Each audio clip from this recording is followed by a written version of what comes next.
Bonjour, bienvenue sur cette vidéo. Aujourd'hui, nous allons voir ce numéro 33 qui portera sur la création de la tour. Donc là, je vous montre un petit exemple. Donc ce sera une vidéo assez rapide car maintenant vous savez faire. Donc sans plus attendre, regardons cela sur Blender. Dans la dernière vidéo, on a fait en sorte de regarder le outliner. Et là, vous pouvez voir toutes les pièces qu'on a, en fin de compte, qui ont été déjà réalisées. Bien évidemment, j'ai fait le travail avant. Aujourd'hui, on va donc voir la tour. Et je vous ai mâché un peu le travail afin qu'on gagne du temps. Donc ici, je vous ai créé un nouveau calque. J'ai comme d'habitude fait en sorte ici d'ajouter mon image par background image, add image, et c'est ici. Si j'appuie sur 1, vous pouvez voir directement le profilé que j'ai créé.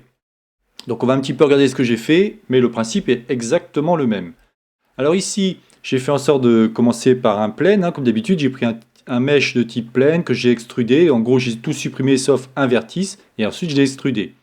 Alors pour ceux qui suivent cette leçon ou cette vidéo, et qui n'ont pas vu mes précédentes, regardez mes précédentes, vous allez comprendre de suite de quoi je parle. Par contre, pour ceux qui suivent mes vidéos depuis un petit moment et qui continuent à créer le jeu d'échecs, vous savez très bien de quoi je parle.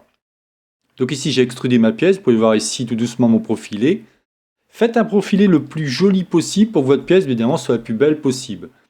La seule subtilité qu'il y a au niveau de la tour, c'est tout simplement ici, vous voyez, j'ai fait comme une espèce de retrait, et je suis rentré en profondeur, et je me suis mis ici. Pourquoi? Parce qu'en fin de compte, ma tour, si on regarde ici ma pièce, là vous pouvez pas la voir, et moi si je la regarde, elle est creusée à l'intérieur. Donc c'est toujours intéressant d'avoir une pièce qui soit à l'identique de ce que j'ai devant mes yeux. Donc comme d'habitude ici, vous cliquez sur A pour tout sélectionner, on se met en 7, vue de dessus, pour pouvoir faire le profilé. Par contre, je vois quelque chose qui ne va pas, c'est que je fais Shift C pour avoir le fameux point de centrage, le curseur ici. C'est bien grâce à lui qu'on va pouvoir faire le spin.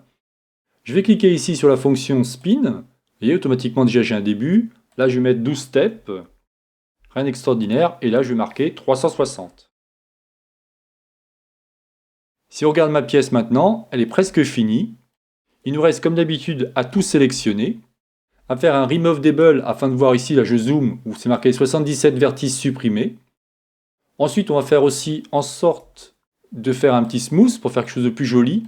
Chose aussi intéressante, si vous cliquez sur ce vertex et vous cliquez sur auto smooth, vous aurez quelque chose déjà de plus joli. Avec double side, pourquoi pas de cocher.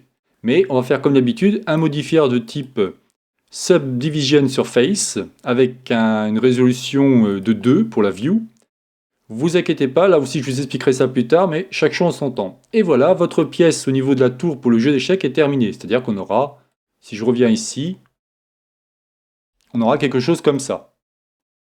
Voilà, donc c'est terminé pour cette vidéo. C'est donc la chaîne Ça va pour tous réalisée par Jean-Michel. Pour la prochaine vidéo, il nous restera donc le roi et le cavalier. On fera exactement le même principe, ça ira aussi vite, puisque maintenant vous savez faire. Je vous souhaite une bonne journée et à la prochaine vidéo. Bye bye.